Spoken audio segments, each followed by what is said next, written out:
We have dolled up an orange dream cake with a baby bib, and this is sure to be the hit of the shower. Nancy, your guests are going to go gaga over this cake. It's so cute. It is cute, and it's even cute with the little cupcakes sitting around it, and when we do tablescapes and everything else, it'll be one big presentation. How do you get the orange dream cake? Well, with the recipe, you use 1 package of yellow cake mix and make sure there's no pudding in the mix, because you also add a package of instant vanilla pudding.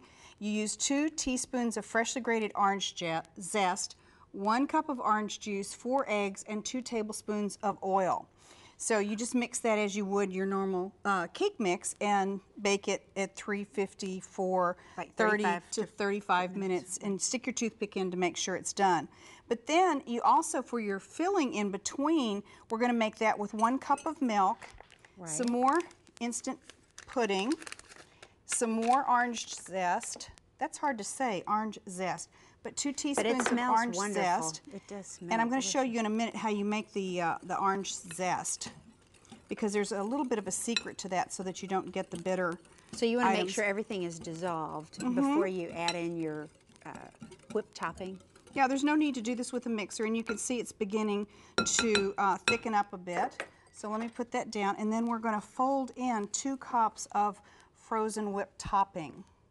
So we're going to just fold that in, and when you fold, you actually pull the ingredient from the bottom and fold it over the top.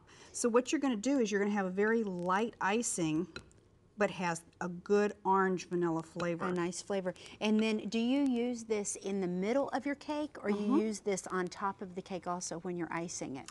I used it in between the layers where you normally would put icing there. Okay, so this is when you're torting it, this is actually what you're putting inside it. Now I'm doing a little more than folding here, but I want to get it in. So why don't we just continue till it's totally together. So you want a fluffy icing. Okay, now we've got it all mixed together, and you can see how light and fluffy it is. But let me just show you quickly the orange zest. This is called a microplane, and you want to make sure you wash your orange, and then you just bring it down very lightly like that. And what you want to do is you start to get down to the white part. I can go a little bit more. You don't want to include the white part. It's bitter, isn't it? It's bitter. Right. Absolutely. So just remember that, and you do lemon zest the same way. Okay, now are you going to take the crown off of this Yes, one? I am. See, if we took this layer and put it down, and then we had another layer that had a crown, it would be uneven and it would tend to crack in the middle. Right. I love to level in the pan because I like to use a knife and just pull it across. You also could use a cake leveler if you wanted to. But once you take that away, and I'm just going to take my cake out. And this one we actually fixed the bottom of the pan with some oil and some parchment paper. And then I'm just going to come across, and you can use a sawing motion, but all you're going to do here is just cut straight across. You're using your knife, but you could use the cake leveler, other leveler. because that will actually position it exactly. I think I do pretty well. Maybe this is a little bit flatter layer, but you know, it's kind of like an oh well. It does smell delicious right now that you've cut that open. Now you're going to dam it and I'm going to dam it with just some of the icing that I would actually put on top of the cake. So this is the about buttercream, ½ inch in. right? This is buttercream. And this is to secure and keep this whipping cream inside, right? So it doesn't run outside? Absolutely.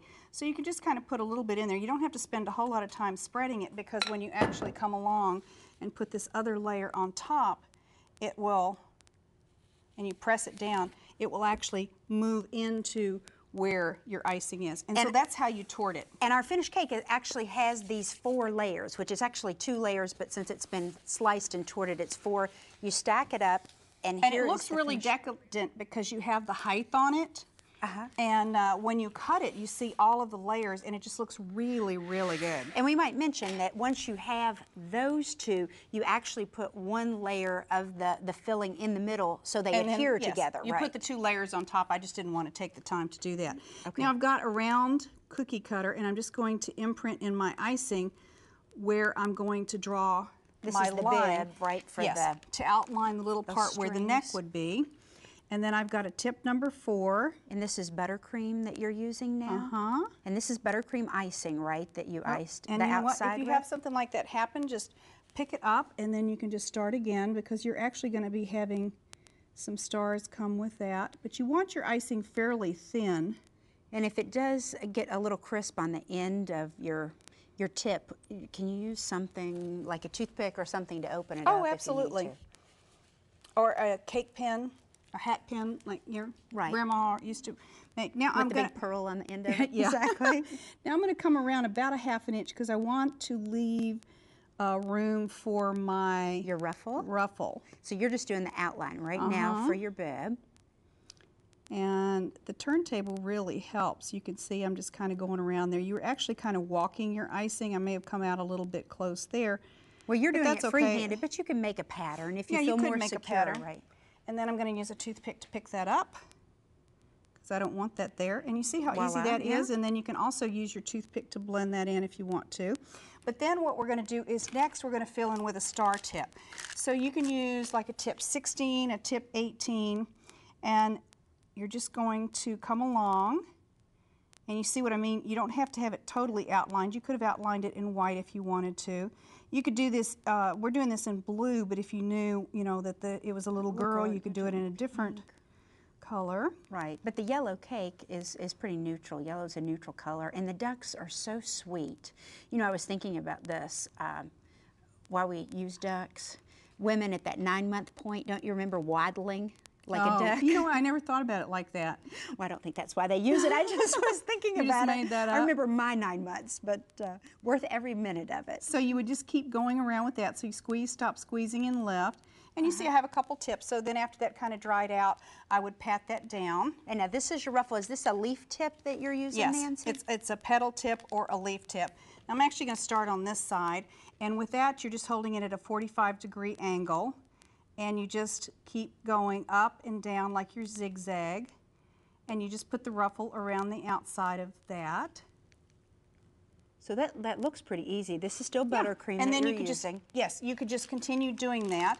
But what I also want to do is show you the little rosette down here. So with the rosette, what you're going to do is you're kind of at a 45-degree angle, but you should normally be a 90-degree angle if I was at the top of my cake. But you just start squeezing like you're going to make a star and come around. And this is still a star tip that you're using? Yes, this is a 22.